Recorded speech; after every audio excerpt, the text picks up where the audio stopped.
maybe we can have a show of hands. So the last speaker talked about a lot about making money, right? That's really important. But life is also important. And this talk is about how to increase your lifespan and your health span, importantly. So I would like to start a question like last night. So how much money would you be willing to put down if there's a way to extend your life or your loved ones by 3 months? Everything. Okay, Only 3 months. very good. So let's do a show of hands. 1,000, how many of you would be willing to put down 3 months. for 3 months of your life? I don't want her million if I do have. Or your loved ones, your partner or your son or daughter. 1,000, of course. Okay, so 1,000.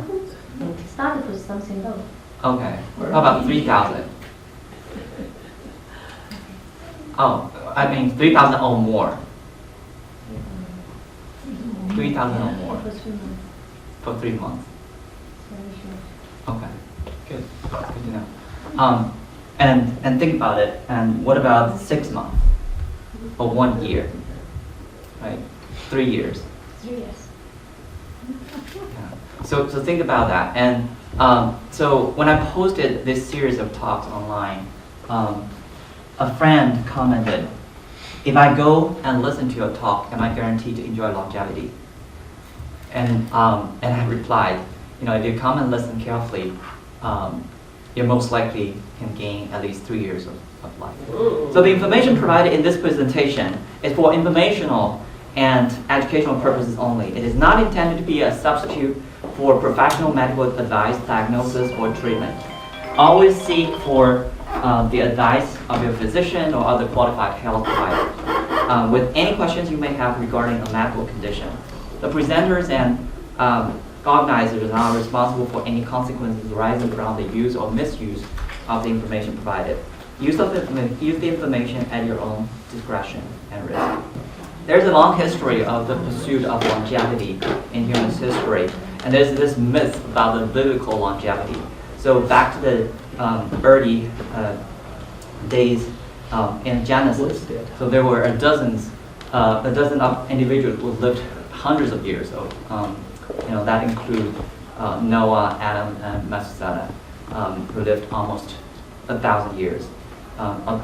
Although there's some questions about whether they really lived that long, but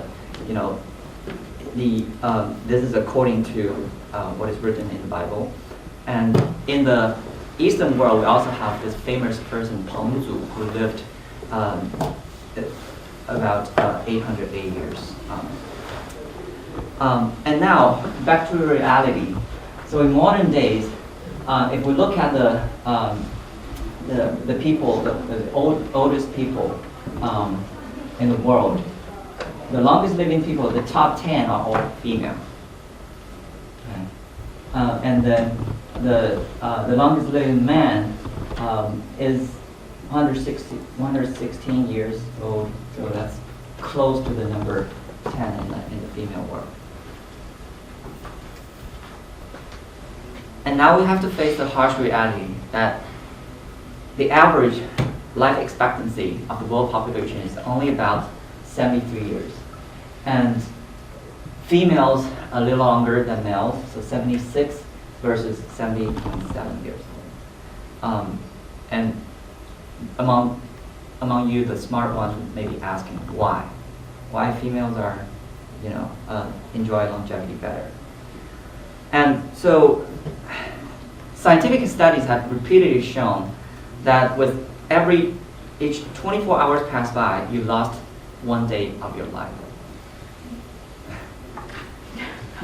So, What is the substitution? yeah, some people love it and think that's absolutely correct, and some people laughed.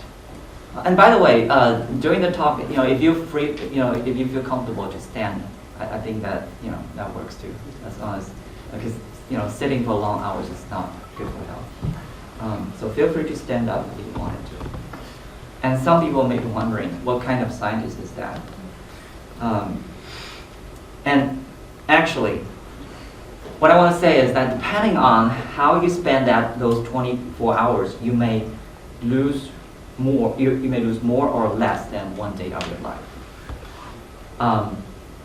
And you will see what I mean. Every day we get older, right? So, but there's a difference between biological aging and chronological aging. So aging is an inevitable process, but the pace at which you age biologically can actually be slowed down. So you can actually spend 24 hours, but you only, your lifespan is shortened by less than 24 hours, less than a day. So now we'll explore the difference between chronological age and biological age, and focus on extending our lifespan, the health span, instead of the lifespan. So biological age refers to the state and health of your cells, which made up of your tissues and organs in your body. So this is different significantly from your chronological age, which is the number of years you have lived. So the objective here is to present scientifically backed methods that can help slow down your biological aging and improve the overall health, which allow you to, to have a more energetic and healthier life for longer.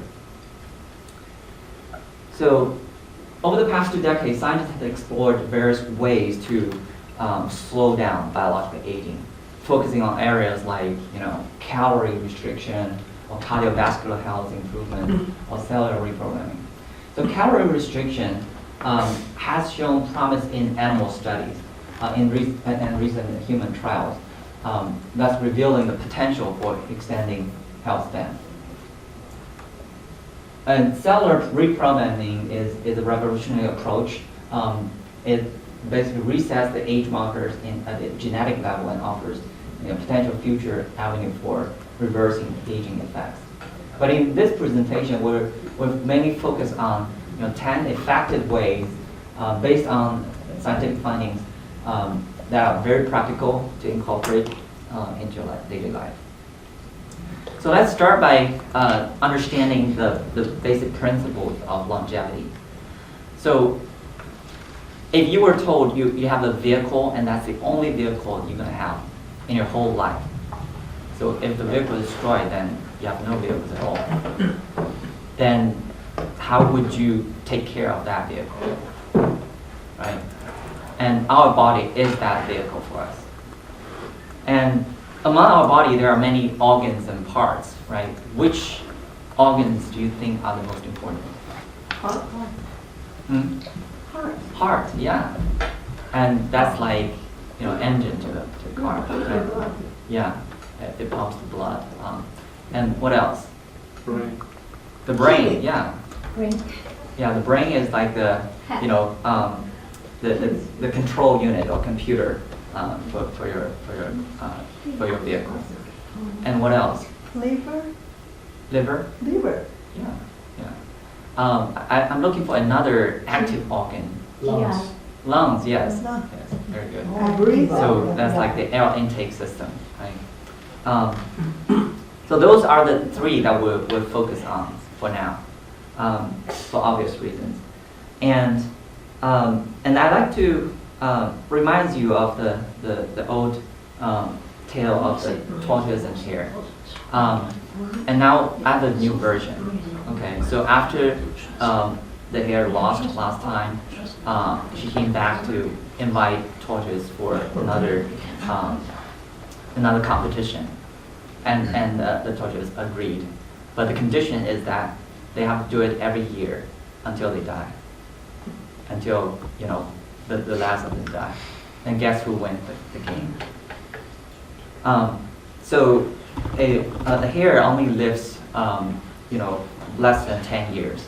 In cabby sometimes can reach 10 years, but a tortoise can live 100 years or even more. Okay. So what are the differences in terms of their heart and lung performances?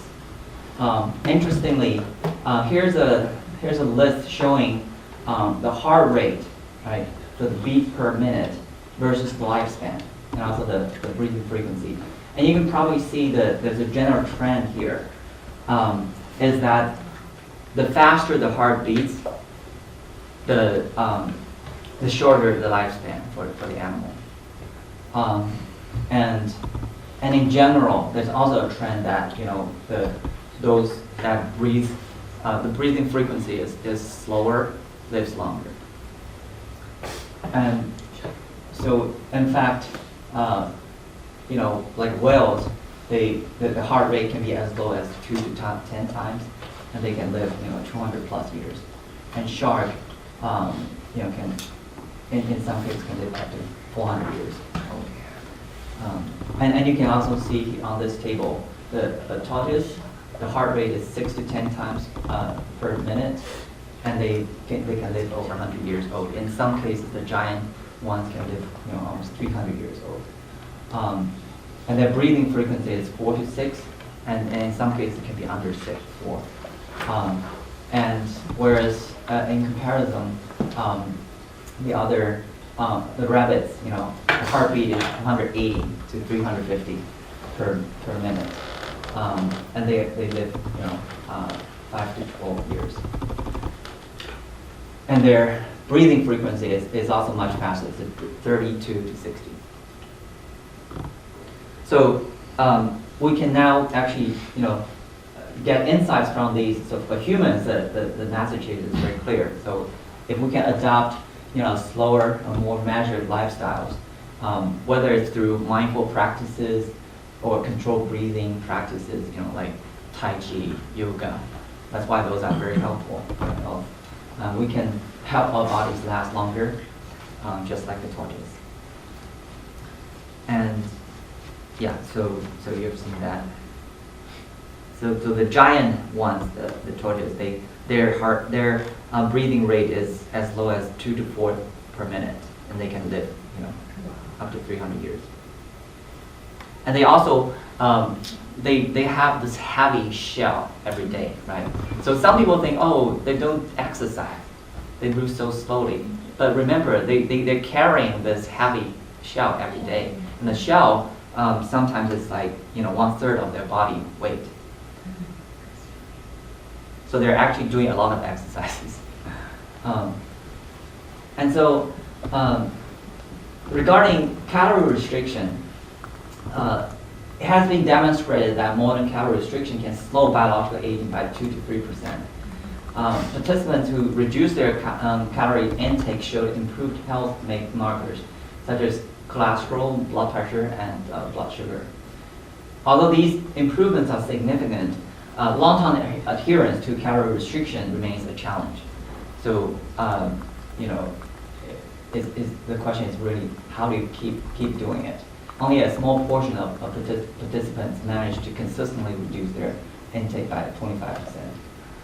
And so there are alternative approaches like intermittent fasting or reducing calorie intake by smaller amounts that have shown benefits, making these practices more suitable for a broader population. But I would advise that anyone who want to try these be guided by experienced people, and we plan on actually launching a program like that to help people effectively manage their weight and gain health. And it is also very important to maintain cardiovascular health. Remember, heart is the most important organ. So it is essential for maintaining a younger biological life. So the American Heart Association have outlined this life's essential 8 habits. So that include eating well, staying active, and managing weight to promote heart and brain health. So in a study that involves over 6,500 participants, researchers found that individuals who scored higher on life's essential 8 had biological ages up to 6 years younger than their chronological age. And these habits not only support the heart health, but also enhance the overall wellness, including improved brain function and reduced risk of chronic diseases. So these include, besides eating well and managing weight, there's also be more active, control cholesterol, quit tobacco, and manage blood sugar. get healthy sleep, and then manage blood pressure. So these are principles, but it's also important to know what we can actually do, right? And so intermittent fasting has been shown to be a sustainable approach. And some people probably have heard about that 16-8 diet rules. How many of you have heard about it? Okay, right, yeah.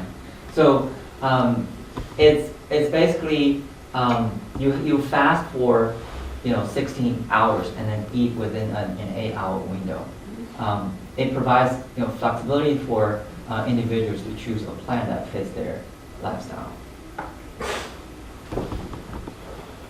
And quitting addictions is also very helpful for healthy life. So there are many types of addictions that includes alcohol, tobacco, sex, internet, gambling, you name it, right? Sometimes people even get addicted to their screens, right? And studies have shown that individuals who quit smoking, for example, have a reduced risk for lung disease, cardiovascular issues, and premature death. And similarly, reducing alcohol intake can prevent liver damage and improve brain health. So adopting healthier habits not only prolongs life expectancy, but also enhances the quality of life. So it increases your health span and reduce the risk of chronic disease. So let's take drug abuse as an example. So studies have shown that substance abuse can significantly shorten the user's life expectancy. So this chart shows the number, so the life lost in years as a function of number of uses per day for different types of drugs. So that include cocaine, heroin, meth, and mescal glucose. And so you can see that in general, daily use of these drugs can result in a loss of 10 to 50 years of your life, depending on which substance you use and the frequency. Heroin users who take the drug once a day could lose up to 30 years, while daily usage of 5 times a day can lead to over 50 years of loss. And even when adjusted to weekly usage, the impact is still very significant. So the losses can range from 2 to 31% of a person's life, depending on the drug type and the frequency. So how much time do I have left? 5.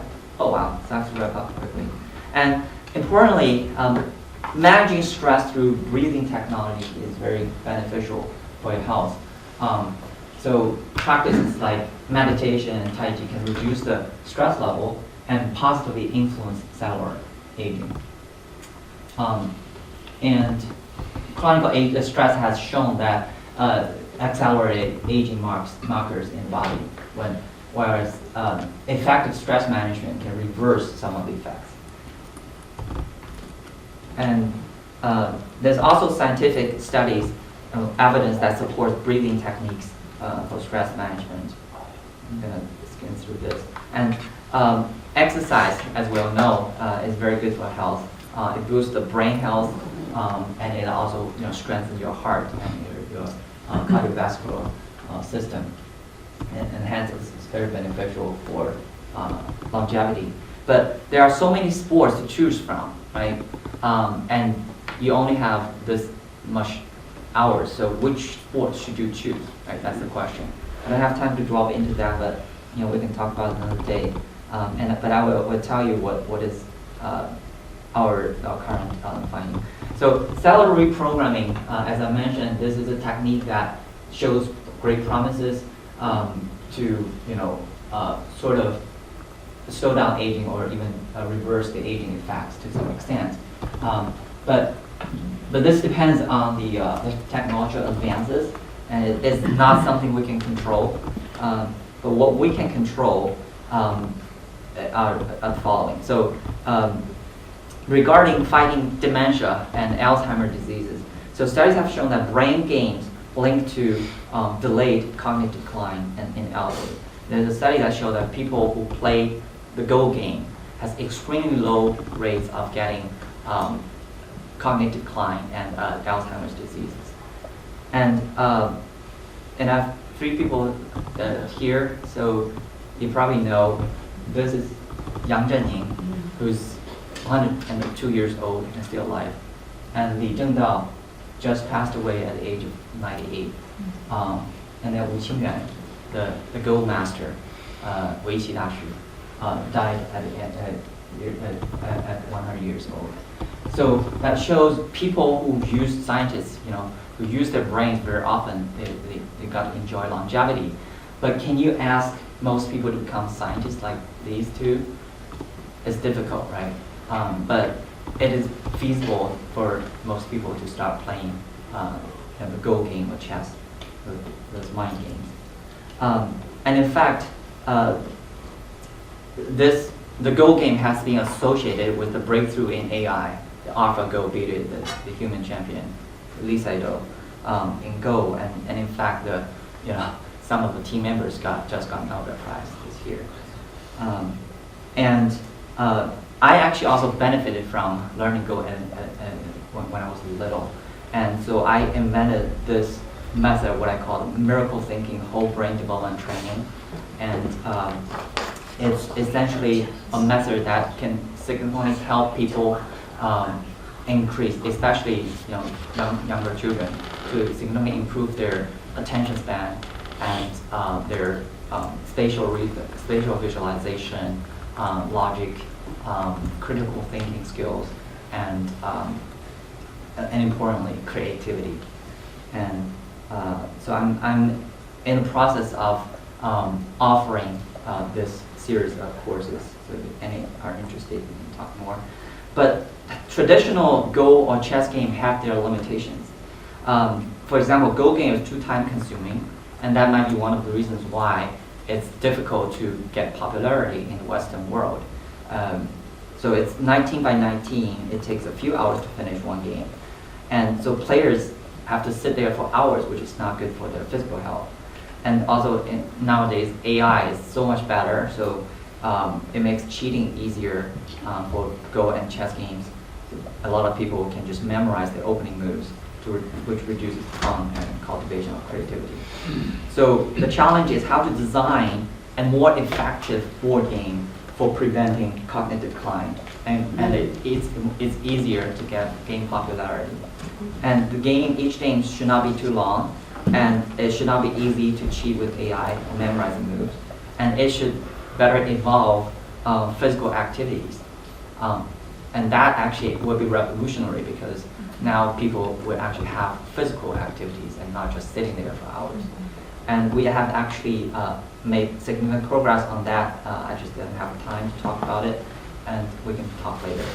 And so regarding the controlling the weight, weight management, there have been people working on drugs that can, so GLP-1 drugs that can treat obesity, but there's also studies that showed significant side effects, including risk of suicide, hair loss, and aspiration.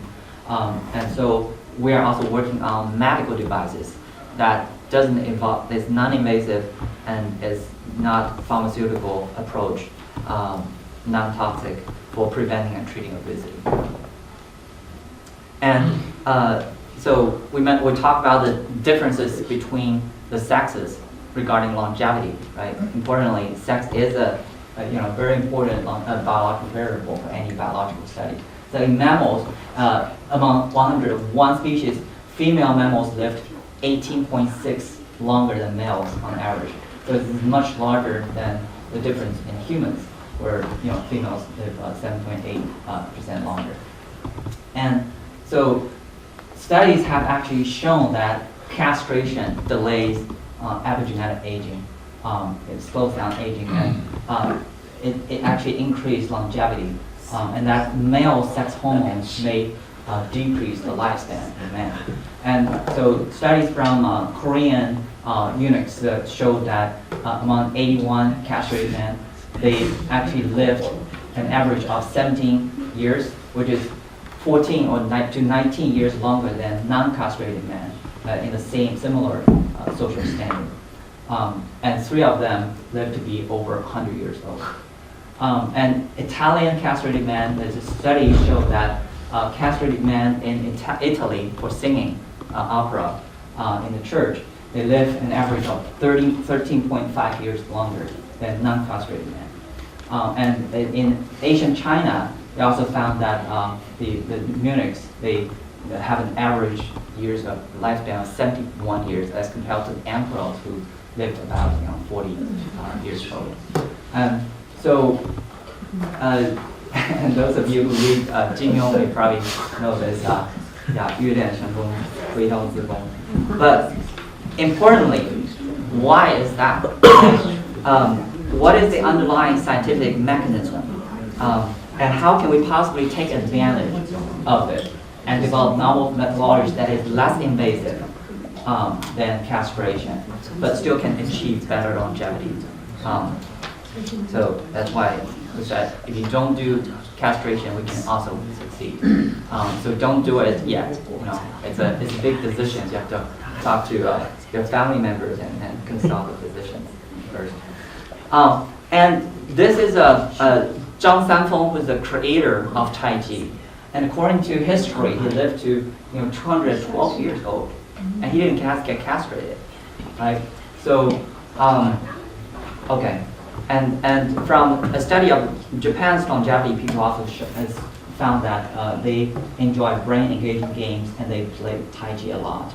And so, and the last tip is singing is very helpful for reducing dementia risk and boost longevity. And this is, in fact, the only sports that I can think of you can still do when you drive. And so, last but not least, I'm gonna sing a song and play the Tai Chi and show some Tai Chi that I found.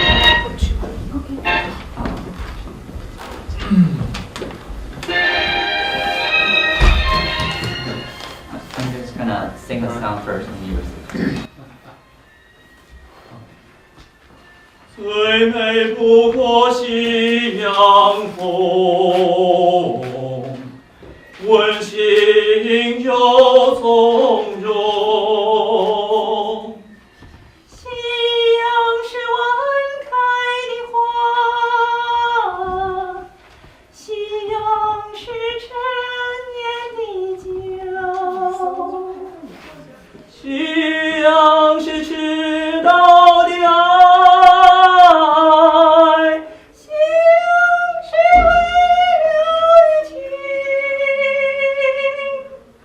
多少情爱化作一片夕阳红。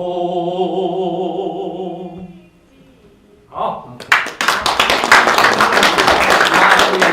Why you don't have to castrate and you can still do it. But you have a very talented voice. Yeah, and we are actually offering the course on singing and Tai Chi. So if anyone interested, we can talk about it.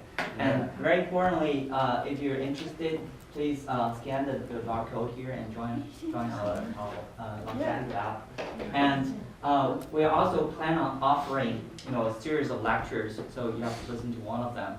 And back to the question, how much money would you be willing to put down to increase your lifespan by 3 months or 1 year? And this series of lectures, if you listen carefully, you can get your guarantee almost gain 3 to 10 years of life for you and your family each. And there's one talk that showed that you can actually gain up to 23.7 years of your life. And then if you feel you benefit from this talk and you'd like to join the series of lectures, and I urge you to make a small donation. You can scan the barcode. The value that you, or small or big, that you think is worthy of learning all these. And we'll take a look, and the biggest donor will win. We'll offer this to the biggest donor, and then we also offer this courses later. All right, thank you very much, and that. Thank you.